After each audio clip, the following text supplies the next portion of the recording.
Bom, pessoal, olá. A gente está aqui no Nerocast, podcast da Escola Homero Calvoso de São Pedro do Turvo. E a gente está aqui hoje com a Ana Paula, da Angueiro Cafro, e o Donizete, professor do curso de Pedagogia da UEMP.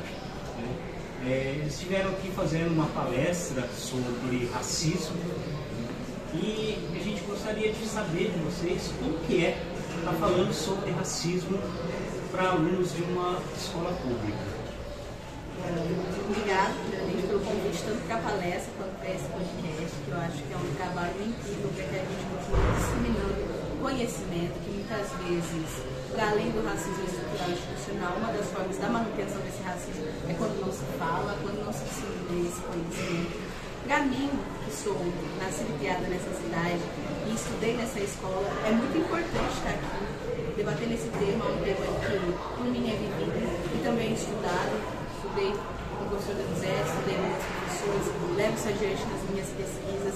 Então, é fundamental voltar-se para uma cidade como você, sabe como são as coisas, como são as coisas dadas, o que você não teve, como você passou a vida toda sem se ouvir falar sobre racismo, como se aqui não tivesse racismo, e trazer esse tema à tona como uma provocação, mas também como uma disseminação do saber, de todo esse conhecimento que eu venho conseguindo até esse momento.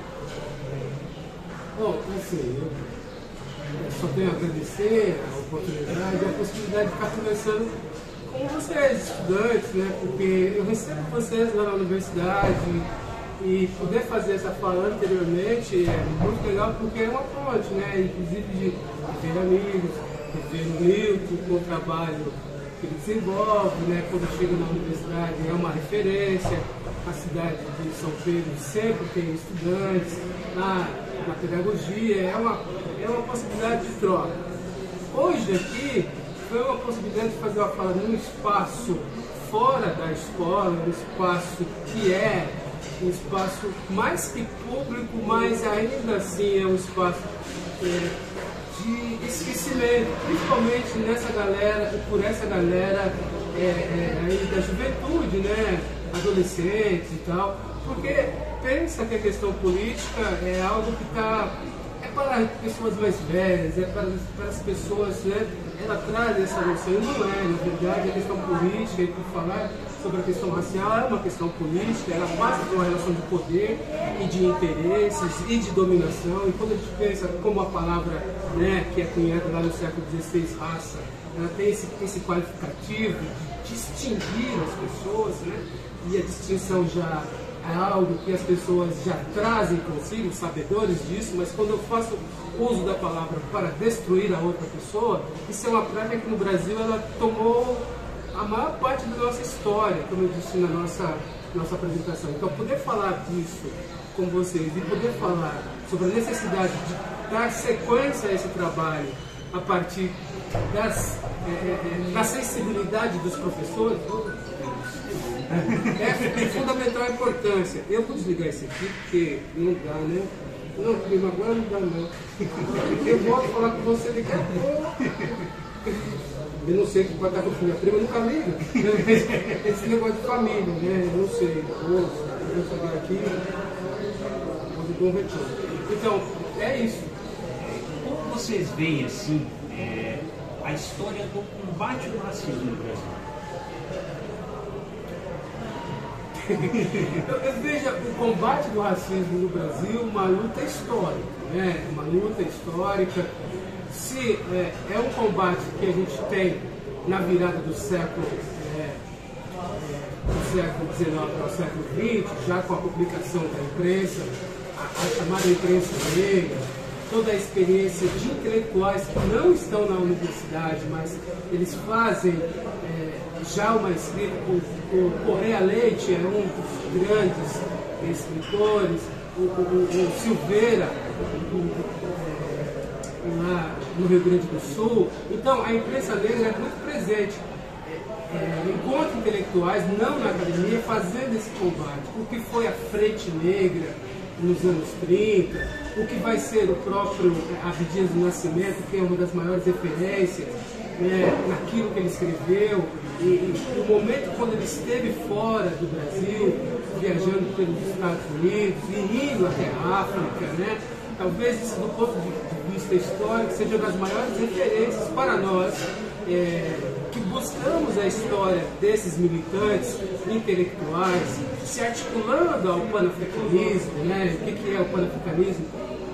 Para nós brasileiros, numa América Latina, onde nós temos uma população imensa de negros, mas desarticulada de todo esse processo que é o surgimento do panafricanismo, dessa conexão com a África, de valorização e o que é o repensar essa ideia, o que é a África para o mundo e para aqueles que viveram a diáspora africana. Então, o resgate da memória, da personalidade negra, a possibilidade de pensar a agência do sujeito, né? Porque pensar na agência é pensar na ação desses homens, que não é só cultural, mas também é do ponto de vista produtivo, do conhecimento. Então, isso, o movimento negro, ele está nesse processo desde sempre. Nesse momento a gente está escrevendo um pouquinho dessa história. Então, isso me faz uma pessoa... hoje eu estou de volta no núcleo de estudos afro-brasileiros, lá na UEP. A gente não consegue andar muito dentro da instituição, porque ainda assim nós não somos reconhecidos. Sabemos da importância do que é pensar as ações afirmativas e os alunos negros que chegam na universidade ter entendimento de que eles são negros e não entrar pelas cotas tão somente e chamar o selo negro naquele momento, até porque dentro da universidade a gente também não tem vamos dizer assim,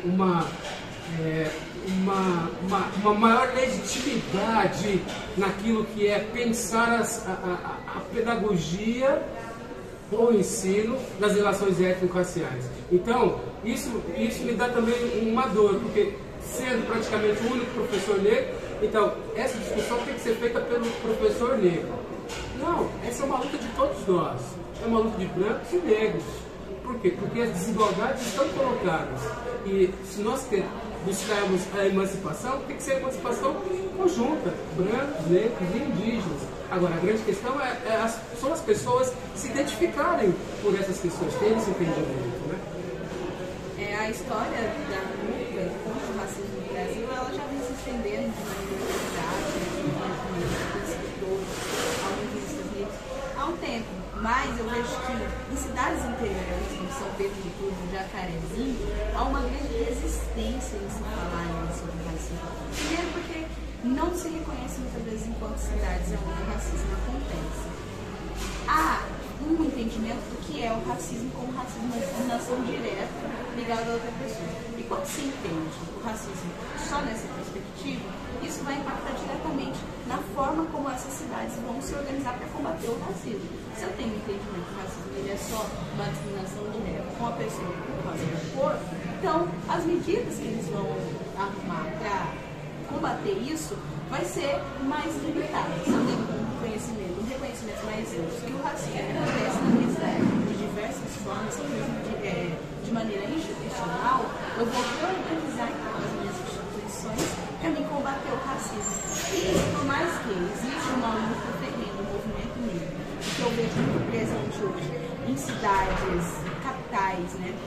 São Paulo, Salvador, de maneira mais presente e organizada, bem explícita, a gente vai ver que em cidades pequenas interioranas esse debate, e para se combater, precisa debater, ele ainda é muito difícil de acontecer. Então o que a gente está fazendo hoje aqui, na cidade de São Pedro, com a escola Homero Calvoso, isso é história.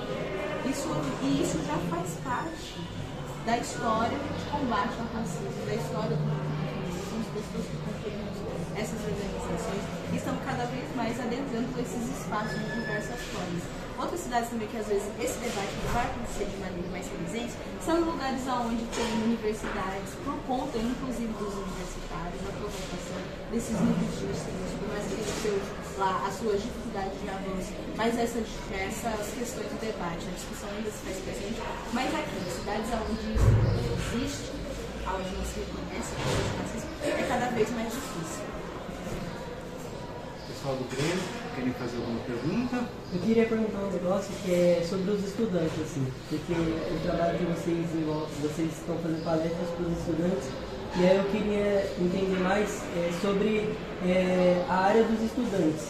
Se vocês percebem que, assim, na hora que vocês estão falando sobre o racismo para eles, vocês percebem que é muito influente o racismo nessa área, assim, da educação, ou então você acha que o racismo é mais influente, sei lá, pelos adultos, ou então pelos senhores mais de idade?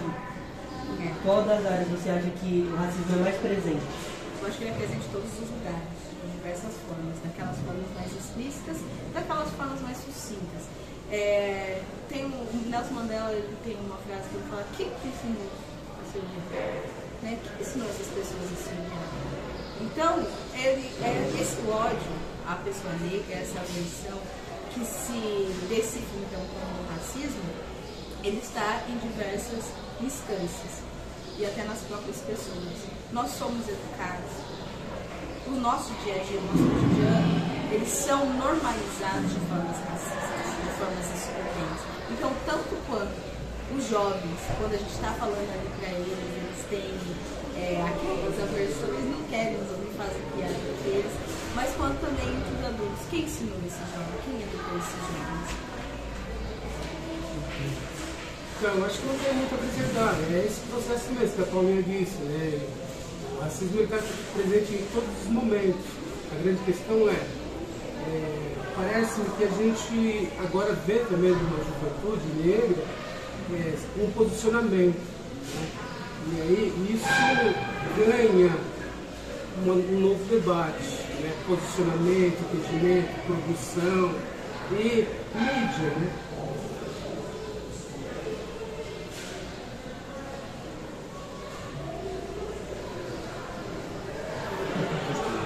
A gente fica aqui na salinha, aqui, que fica os livros da escola e os professores estão pedindo aqui. Sim. Desculpa a interrupção, depois eles pegam. Tranquilo. Então, o que a senhora acha, Chico, que nós devemos fazer para se combater o racismo em todos os âmbitos sociais, tanto na escola, no trabalho, na vida social da cidade mesmo? Eu tô feliz com essa senhora, assim, sabe? Eu tô surpresa, na verdade, com essa senhora. Mas o primeiro passo é a gente começar reconhecendo a presença dele, a existência, vendo isso enquanto um problema social e nos entendendo enquanto agentes sociais de transformação dessa condição, dessa situação que se tem. Reconhecer e falar sobre. E nos entender enquanto pessoas sujeitos dentro desse processo. E, para mim, esse é um dos processos que tem que se dar, tanto quanto nós mesmos, quanto as próprias instituições. Então, eu acho que dentro disso é a denúncia e a organização. Né? A denúncia, a organização e cobrança a partir dessas denúncias. Então, assim, a impunidade ao racismo, ela ocorre porque as denúncias acabam não ocorrendo, já vem ocorrendo um pouco mais, mas também a impunidade por as pessoas não sofrerem os processos que é ser um racista. Então, assim, é crime. E se é crime, ele tem que ser penalizado. Agora, precisamos fortalecer a vigilância. Como é que a gente constrói a vigilância? A partir de nós mesmos, negros, brancos, indígenas, e precisamos ter canais para que isso seja fortalecido. Instituições como polícia, civil, militar, isso precisa estabelecer canais com essas pessoas nesses lugares, assim como o Conselho Regional, o CREAS, né, Conselho Regional de Assistência Social,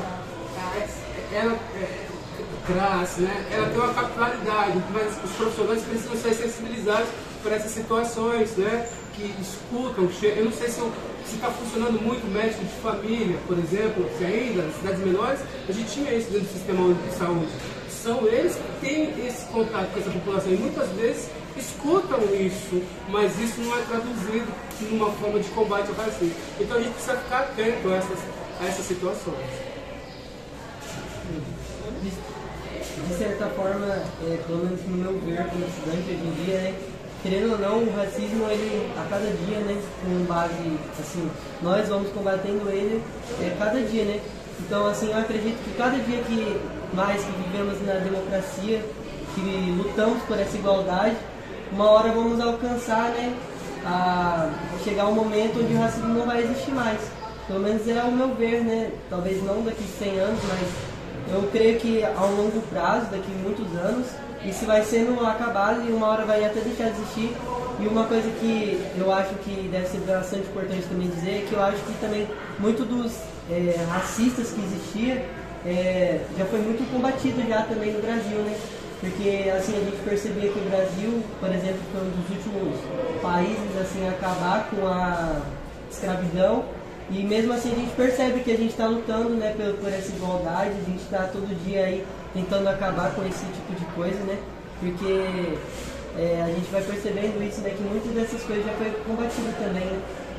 Muitos racistas, né, que existem na nossa sociedade. Eu acho que hoje a gente começa a perceber como esses marcadores sociais, como raça, classe e gênero, eles não estão separados. Quando eu quero impor uma dominação, uma violência, eu faço uso desses três marcadores sociais. Então, a grande questão, como eu desenvolvo políticas públicas que façam o debate e propõe a promoção social pensando em raça, classe e gênero. Isso é um aprendizado que nós estamos tendo isso agora, né? Estamos começando a aprender com isso. A geração de vocês é uma geração que está aí para dar prosseguimento a essa discussão. No entanto, você falou tudo, isso exige uma capacidade de entendimento do que é o processo democrático. A gente saiu de um processo que a gente vinha caminhando para uma... Quer dizer, a gente vinha caminhando, não quer dizer que nós estamos vivendo essa condição plena de uma democracia, porque há vários movimentos aí, inclusive propondo, né, uma coisa que nunca nós tivemos na história do Brasil, assumidamente um movimento de extrema direita. E um movimento de extrema direita, o que ele propõe não é uma ideia de democracia, para não dizer, um pensamento para algumas pessoas e privilégio para algumas pessoas, né? Então, essa condição é o que nós temos, né, como proposta. E a grande questão é que boa parte das pessoas não tem entendimento, não se politizam a respeito dessas questões. Então, quando a gente está pensando numa perspectiva democrática, a gente está pensando em maior igualdade. E pensar em igualdade é pensar a partir das diferenças. Hoje, a fala do professor, eu concordei em certo momento. Né? A gente não deve falar das diferenças, mas como não falar das diferenças se as diferenças estão marcadas nos corpos, nos lugares? Então a gente tem que fazer esse pensamento, porque só assim que a gente consegue perceber o discurso desse outro e nos politizamos, dizer, não, eu não concordo com você e eu vou me posicionar dessa forma, porque o que a gente tem do ponto de vista democrático, né, o que a gente chama da escolha, essa escolha universal, é o voto. Então eu quero sair candidato, eu vou me candidatar, eu estou representando, eu vou lutar por esses valores. Então, ter essa condição no sentido de ser um protagonista nesse processo é de fundamental importância. Não ficar só na escuta, mas eu sou protagonista, eu estou com os meus, né, e faço parte de um coletivo. Isso é importante. No caso do movimento estudantil, e vocês, quanto representantes do movimento estudantil, isso é de fundamental importância, ter esse entendimento, amadurecimento político, na vida, pessoal. E a senhora, quando criança, foi isso na sua função política, a senhora viu muito racismo na sua vida, como pessoa, você sofreu racismo como criança e hoje como adulta? Sim, a questão do racismo na minha vida ele sempre se fez muito presente, principalmente dentro dos espaços escolares, dentro da própria instituição escolar, de forma direta e indireta. Para mim, eu falo que a minha educação nesse espaço muitas vezes foi muito violenta. no sentido de que sempre tentou menosprezar e construiu a minha autoestima mesmo, a minha autoconfiança como uma pessoa que não era capaz, que não foi tida para estar e ocupar determinados espaços. Uma vez eu estava no 7º ano, copiando lição, que eu pensava assim, eu sou pobre, sou feia, porque o padrão de beleza que se tem, então até porque a gente, né, se reconhecesse como pessoas bonitas, sempre foi me falado que bonito era uma pessoa branquinha, com nariz fino e do cabelo longo. E eu não tinha nenhuma dessas características. Então tem que ser alguma coisa, tem que ser inteligente. E eu sempre fiz de tudo para ser uma ótima aluna. E teve uma situação que eu estava na primeira carteira copiando lição e o professor me falou assim, não me falou, porque ele nem estava conversando comigo, ele comentou, ele falou assim, fulana e Ana Paula, quando tiver seus 23 anos, elas vão estar com a barra da saia cheia de crianças. Já a Cipriana, a menina branca, padrão, ela vai estar com a sua, ele falou que ela era uma menina branca, padrão, mas a gente viu aqui, né? Ela vai estar com a sua graduação e de caminhonete. Eu peguei, olhei pra ele e falei assim, nossa, professor, mas por que eu tô aqui quieto fazendo lição? Ele deu risada assim, é uma brincadeira. Mas é uma brincadeira que a partir da brincadeira dele você vê qual é o lugar que a sociedade ela reserva para uma pessoa preta. Ele nunca imaginou que eu poderia ser uma professora que dividiria hoje o mesmo espaço. Essa ideia de que o negro entra em um padrão da sociedade, o branco em outro, é uma ideia muito errada, né?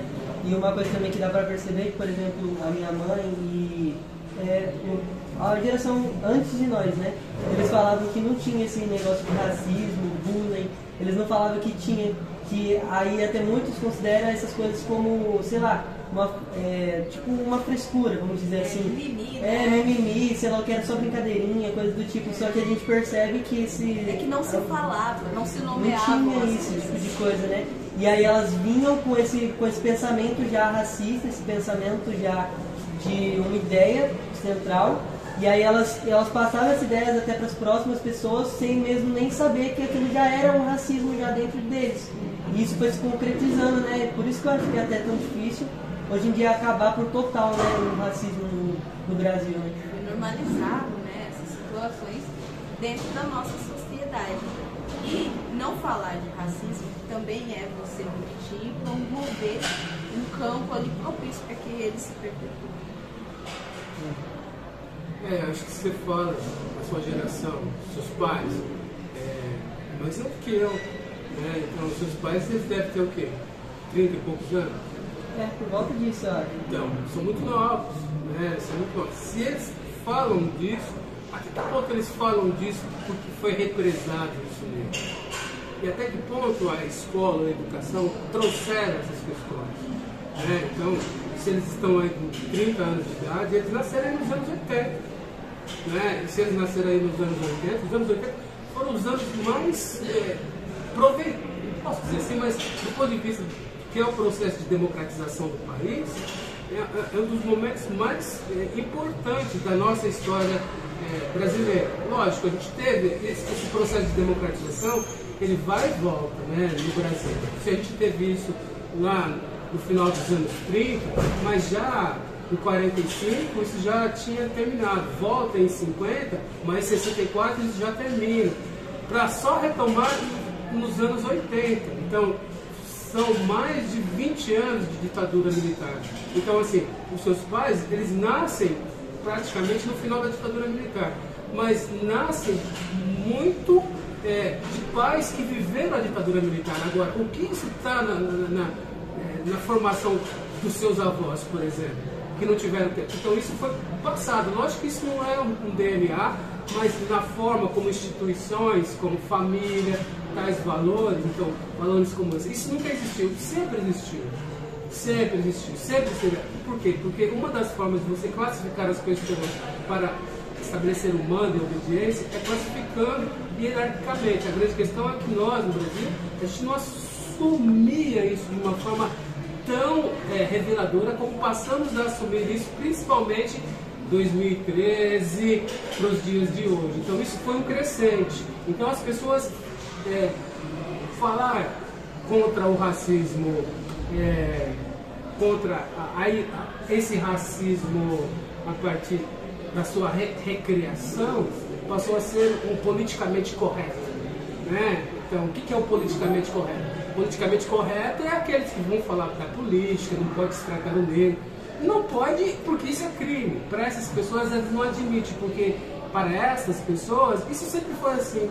Foi sempre assim, porque essas pessoas sempre dominaram essas instituições, esses espaços de lugares de poder falar, de dizer, e inclusive propor que as pessoas pensem dessa forma. Então, propor como as pessoas pensam, a gente está nesse campo da ideologia. Esse campo da ideologia é um campo de combate, onde a visão dominante é dominante porque ela domina, mas ela não é dominante de uma forma acachapante, que não exista resistência. Existe resistência. A grande questão é que essa resistência, ora toma maior encaminhamento, ora menor encaminhamento. E qual que é a divulgação disso quando a gente pensa no espaço institucional como a escola? Esse é um campo onde o reino da ideologia está posta. Agora, que combate nós damos com os nossos professores, com os nossos colegas, as piadas, qual posicionamento que eu tomo enquanto alguém do movimento estudantil? Isso é de fundamental importância. Ter esse entendimento, eu estar me inscrevendo na história.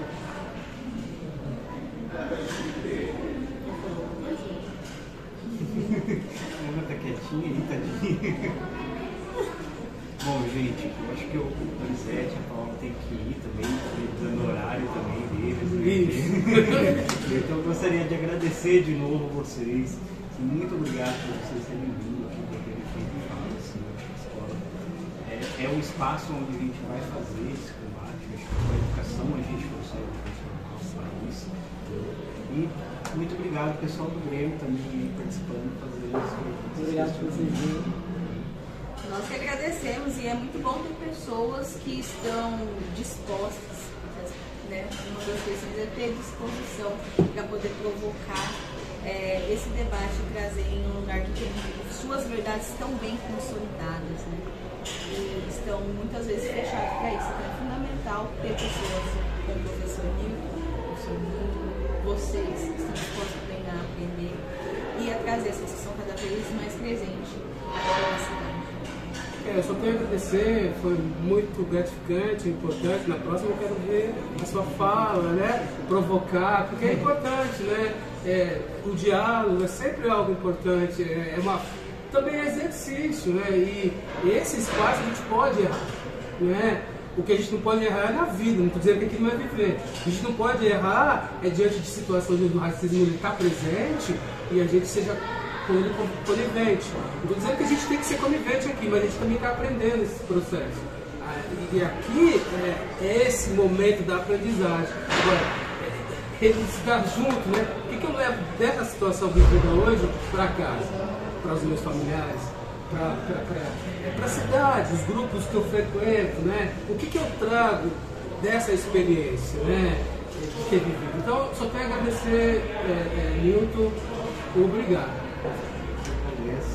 Obrigado, pessoal. Obrigado a vocês que assistiram e até a próxima. Gente.